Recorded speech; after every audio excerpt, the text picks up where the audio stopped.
세계를 여행해 보면은 참 깜짝깜짝 놀랄 일이 있는데, 때로는 그 나라의 낯선 물건 때문에 그렇습니다. 야, 이 물건은 참 어떻게 이렇게 신기할까? 어떻게 기발한 아이디어일까? 그런데 반대로 외국인들이 한국에 여행 왔을 때에 신기하게 여기는 물건들이 있다고 합니다. 공공 화장실에 달려있는 비누. 화장실에 가면은 화장실에 어디가 비었고 어디가 사람이 있다는 그 전광판과도 같은 그 사인 표시, 어떻게 화장실에 이런 표시를 해뒀을까? 기발한 아이디어구나. 지하철을 타면은 임산부 배려석이라고 해서 그렇게 분홍색의 임산부 전용 좌석이 있습니다.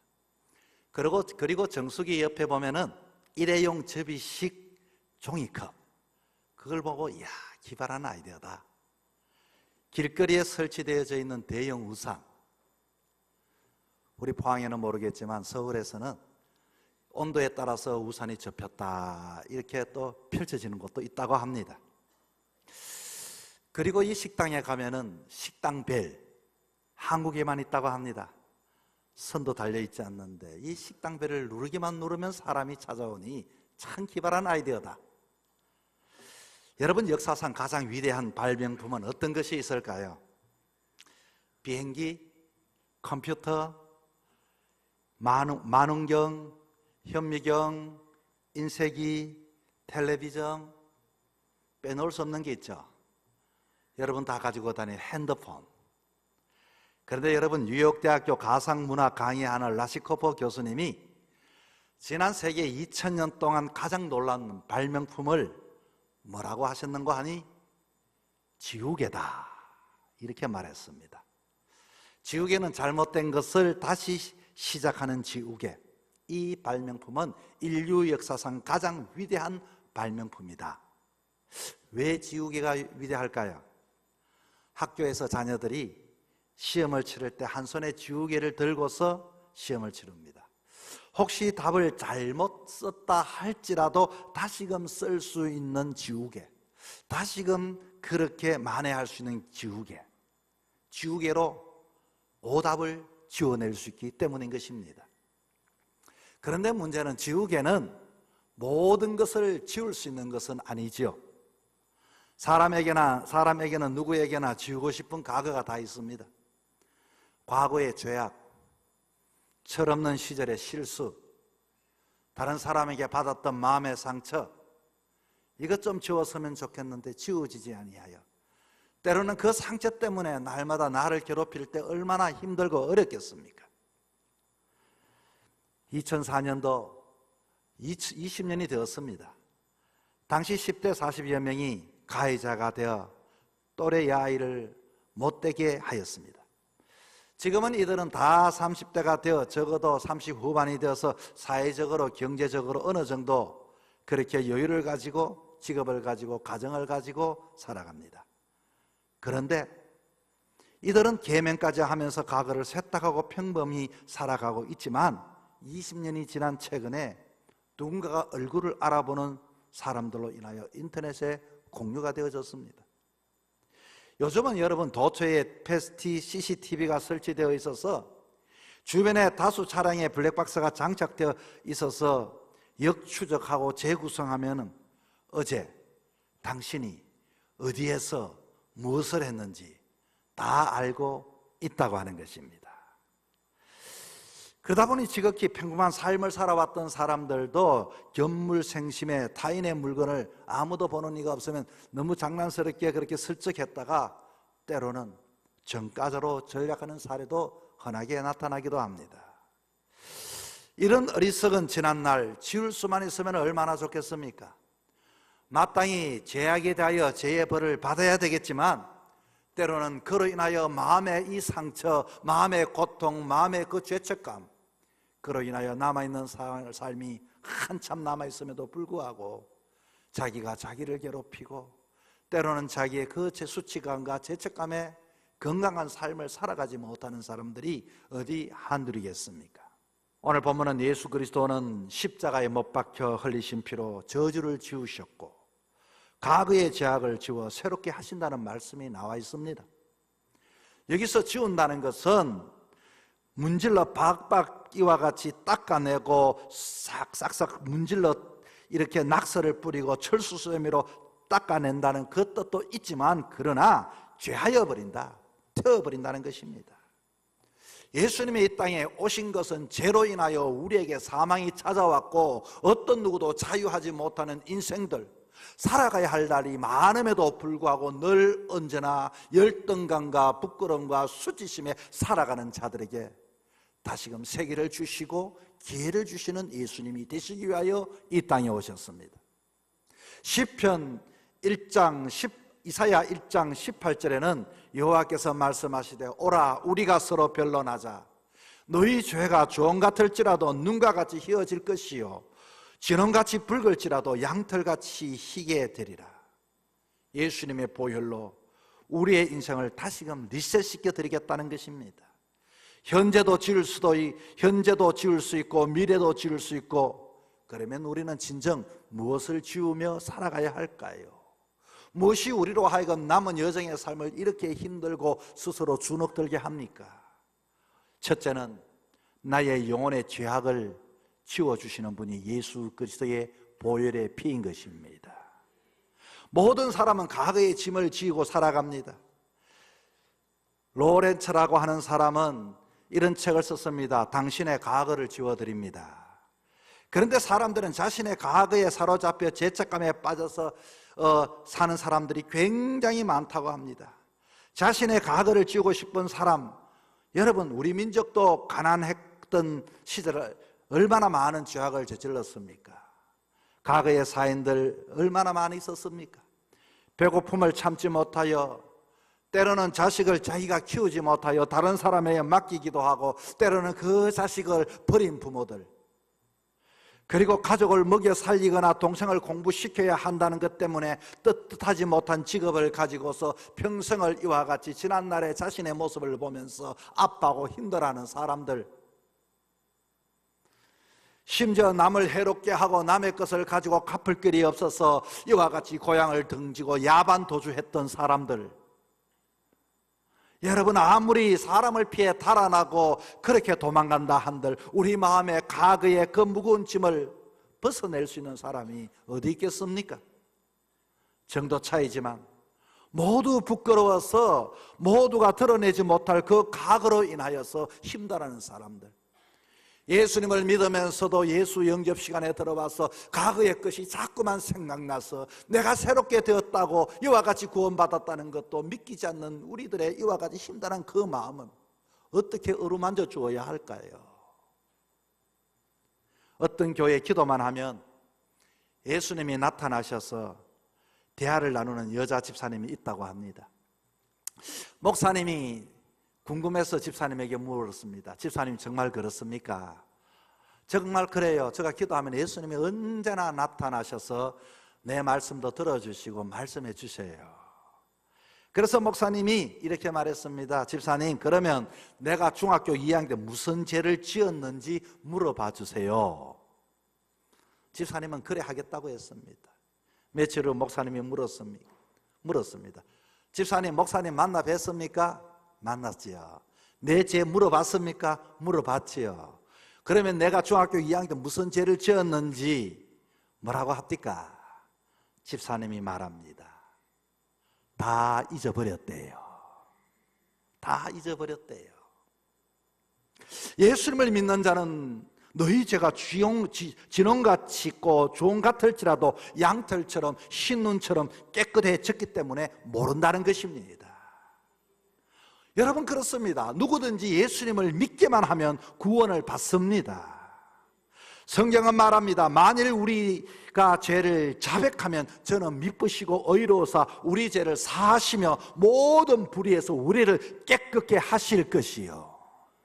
우리가 지난날에 이 길을 걸어갔다 할지라도 어떤 고통과 아픔이 있다 할지라도 주님은 묻지 아니하시고 새로운 길을 걸어가는 우리를 맞이해 주시고 환영해 주시고 구원해 주시고 영생을 주시는 주님이십니다. 지난주 우리 교회 명예 권사님이 우리 청소 봉사자들에게 식사를 대접했어요. 이분이 한 주간 동안 서울 다녀오셨는데 아마 서울에 있는 이 손주가 취직을 해서 할머니 초대해서 보고 싶다고 했습니다. 제가 물어봤습니다. 어디 취직했습니까? 서울대를 졸업해서 삼성에 연수를 다 받고, 그런데 삼성에 간 것이 아니라 네이버에 갔다는 것입니다. 어떻게 좀 삼성 갔으면 좋을 텐데 네이버가 더 좋습니다. 정말 똑똑하네요. 이렇게 대답을 이어가면서 권사님을 제가 한번 생각해 봤습니다. 이 권사님, 여러분 2010년도에 우리 포항 푸른숲교회에 처음으로 예수를 믿으셨습니다. 그는 평생 30년 이상 대구로 가는 그 영청쯤 만불사라고 하는 큰 절에 자기의 가족 이름, 딸 이름, 그리고 손주 이름을 올려놓고 언제든지 그렇게 몸을 싣고 예불을 드렸던 사람입니다. 평생을 새벽에 일어나 기도하고 늘 언제나 이렇게 신앙의 삶을 살아도 온 전심을 다하여 그렇게 신앙의 삶을 살았습니다. 그런데 어느 날 꿈에 자기 자신이 모셨던 자녀들의 이름, 쌓았던 그 정성의 그 재단들이 있는 그 방에, 그 만하라고 하는 그 절에 꿈속에 그것이 갑자기 불이 나서 새카맣게 불이 다 사라졌다는 것입니다. 이제까지 쌓아왔던 것, 이제까지 올려왔던 이름들, 그 모든 30년 이상 섬겨왔던 그 신에게 그렇게 딱 꿈에 불이 나서 새까맣게 사라졌으니 큰일 난 겁니다. 꿈에서 일어났어. 큰일 났다, 큰일 났다. 내가 이렇게 믿어왔는데 큰일 났다. 옆에 있는 사람에게 물어봤습니다. 아이고, 내가 쌓아왔는 그 재단에 그 이름을 모셔왔는 그 방이 꿈에 다 불탔는데 이거 어떻게 해야 되느냐고. 그랬더니 이렇게 말하더랍니다. 새로운 출발을 하는 것입니다. 새로운 출발. 새로운 출발이 뭐지? 안절부절 못해서 밤에 잠을 이룰 수가 없었습니다. 그래서 서울에 있는 며느리에게 말했더니 그 며느리가 삶을 살아서 그런지, 어머니 우리 집에 오셔요. 그거 다 필요 없습니다. 예수 아니야. 정말 예수 믿어보세요. 그러면서 그곳에 올라갔더니 권사님 두 분이 예수님을 영접을 시키더라는 것입니다. 그런데 아무리 들어도 여러분 그게 받아들여집니까? 본인은 이와 같이 오늘까지 그 길에 모든 것을 걸었던 이 삶을 살아왔는데 말입니다. 믿기지가 않아서 또 내려왔습니다. 밤에 잠을 자도 잠이 오지 않는 겁니다. 그리고 그래도 이제 새로운 출발, 내가 교회를 믿어봐야겠다. 다 불에 타버렸으니, 그래서 우리 교회에 이렇게 첫 발을 내딛게 되었던 것입니다.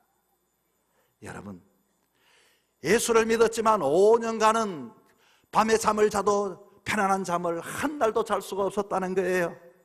밤이 되면 늘 꿈자리에 귀신이 나타나고 이와 같이 목을 조르기도 하고 벽에서도 나와서 무서운 얼굴로 이와 같이 협박을 하고 가슴을 누르고 자다가도 벌떡벌떡 일어나 잠을 잘 수가 없었습니다. 너무 무섭고 두려웠어.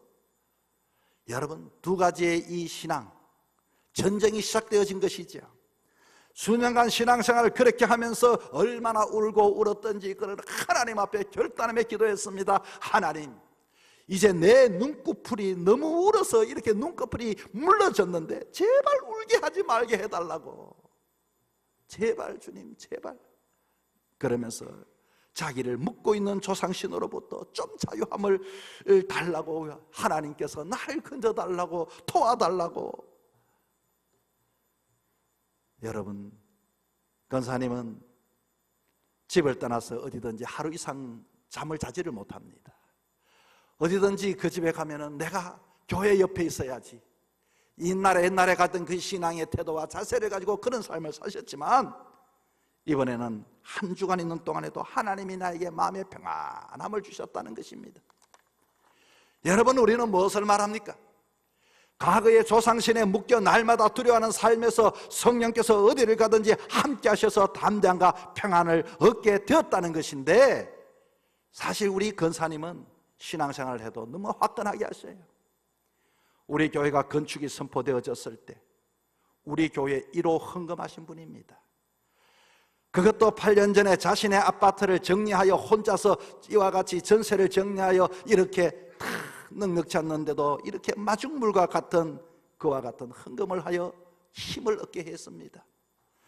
물론 우리 교회 당시의 장로님들은 모두가 수천에 이와 같이 다 힘을 합쳤지만 그래도 1호로서 내가 하나님 앞에 이렇게 드려야겠다. 자녀 이름을 가지고 날마다 1,000번제에 지금도 새벽마다 나와 기도하고 1,000번제를 드리고, 여러분 그 자녀들이 모두가 그렇게 축복을 받지 않을 수가 없는 것입니다. 진정한 할머니의 그 기도의 응답, 이제는 그는 평안한 마음을 가졌습니다. 이제는 이와 같이 지난날에 그와 같은 것들이 업을 쌓았다 할지라도 이제는 예수만이 길이요 생명인 것을 알기에 어디를 가든지 어디에 매이지 아니하고 넉넉한 신앙의 삶을 살아가는 길을 걷게 되는 것입니다. 여러분, 우리는 왜 주님께서 초청하는 것에 이와 같이 응답하지 못합니까? 데이비드 베너는 사랑이 항복하다라고 하는 층에 사람들이 사랑을 수용하지 못하는 데는 몇 가지 이유가 있다고 합니다. 첫째는 두려움 때문이라고 합니다. 내가 너를 사랑한다라고 말하는 순간 그 마음에 두려움이 갑자기 찾아오는 것입니다. 새로운 변화에 대한 두려움, 미지의 세계에 대한 두려움, 거기다요 내가 이렇게 이 사랑을 받아들여도 될까? 내가 이 신앙을 믿어도 될까? 그 기존에 믿었던 그것이 나를 해코지 하지는 않을까? 거부를 하게 된다고 합니다. 두 번째는 죄책감입니다. 사랑에 대하여 의심이 옵니다. 여러분, 정말로 이것이 내가 이 사랑이 진짜일까? 또 이와 나를 속이는 것은 아닐까? 셋째는 자기 방어입니다. 사람은 자기 방어에 극복합니다. 또 이렇게 하다가 문제가 생기면 또 내가 비난받으면 어떻게 할까 싶어서 어떠하든지 내가 믿기는 믿지만 사랑하기는 하지만 자기의 방어선을 치고서 믿으니 그것이 온전히 거기에 빠지지를 못한다는 것입니다. 안전장치를 가지고 세상의 삶을 살던 사람들이 신앙의 삶 속에서도 그렇게 신앙의 삶을 살아서는 안 됩니다. 여러분, 우리가 세상의 삶을 살아가면서 사랑에는 아무것도 몰라도 좋습니다. 사랑하면 그냥 받아들이면 되는 것입니다. 믿음도 마찬가지입니다. 우리가 과거에 어떠한 죄악을 저질렀다 할지라도 주님이 내가 너를 사랑한다 하면 여러분 따질 게 없습니다. 아멘하고 영접함을 통하여 주님 주시는 구원의 은혜를 누릴 수 있기를 축복합니다. 두 번째는 인생의 문제를 지워주시는 분이 예수 그리스도이십니다. 영화에 나는 너가 지난 여름에 한 일을 알고 있다는 영화가 개봉이 되었습니다. 이 내용은 노스캐롤라이나 사우스 포스트에 사는 내 친구가 미인대회에서 우승을 하여 너무너무 기뻤습니다. 그래서 저 바닷가에 가서 우리 재밌게 놀자 하여서 이렇게 바닷가 해변에 가서 놀다가 돌아오는 길에 그만 행인을 쳐버렸습니다. 친구들이 의논합니다. 이거 신고해야 될까? 아니면 은폐시킬 것인가? 그래서 친구들은 우리가 이제 이와 같이 미인대에서도 자 이렇게 얼굴을 아는데 또 우리가 이 사건을 이렇게 하다 보면은 우리가 어떻게 되겠냐? 은폐시키자. 행인을 물에 던져 은폐를 시켜버립니다. 네 사람은 이 일을 영원히 비밀에 붙였습니다. 1년이 지났습니다. 어느 날 편지가 하나 왔습니다. 나는 너가 지난 여름에 한 일을 알고 있다. 그때부터 그 사람이 살았을까 죽었을까 누가 옆에서 보았을까 그 사람이 이와 같이 나에게 보내왔을까. 아마 이 편지를 보낸 것은 우리 동료는 아닐까. 서로 또 의심을 합니다. 서로 괴로워합니다. 여러분, 우리는 언제나 이런 죄책감 이와 같은 아픈 것에 하나님 앞에 구원받았을 뿐만 아니라 구원받았음에도 불구하고 한 걸음도 이와 같이 나아가지 못할 때가 있습니다. 1998년 한국의 유명한 목사님 한 분이 세상을 떠나셨어요. 장로교 모태교회라고 하는 세문안교회 김동익 목사님이십니다. 그분은 나이 39에 세문안교회 당회장 목사님으로 부임을 하셔서 당시 국회의원이었던 황산성 씨와 재혼하여 장안에 하제가 되었습니다. 그런데 이분이 온몸에 암이 다 퍼져버렸습니다.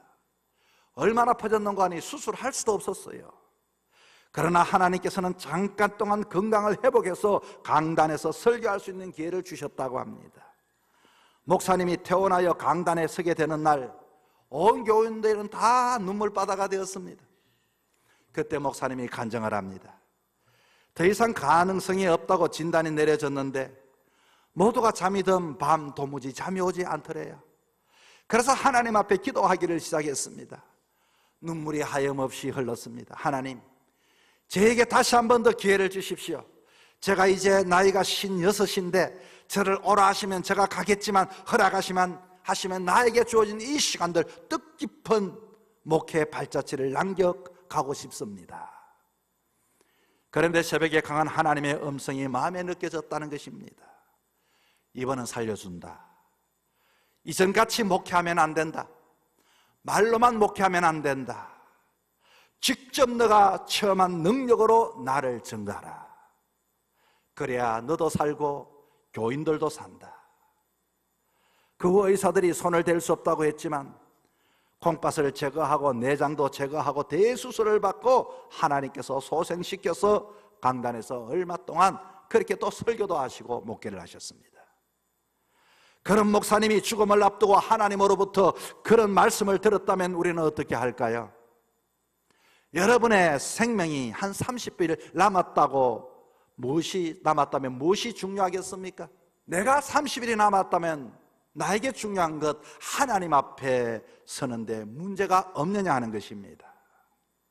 내가 알고 지었든 모르고 지었든 내가 지은 모든 죄 반드시 그 죄값을 나에게 물으십니다. 나의 죄가 다 드러날 때 어떻게 될지 한번 상상해 보십시오.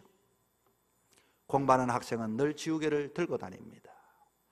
우리 신앙생활하는 인생들은 늘 언제나 예수의 이름으로서 보혈로서 회개하며 지우개를 항상 가지고 다니는 자가 되어야 하는 것입니다.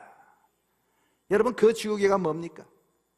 하나님의 아들이 하늘 보좌 버리시고 인간이 되셔서 육신을 입으시고 세상에 오셔서 이와 같이 십자가 몸짓고 피 흘려 저와 여러분의 일생의 죄를 청산해 주신 것, 이제는 너가 그렇게 살아서는 안 된다, 그렇게 살아서는 안 된다, 나의 주님이 되어서 앞장서서 이와 같이 내 인생을 인도해 주는 주님을 따라가는 삶을 살아가야 하지 않겠습니까?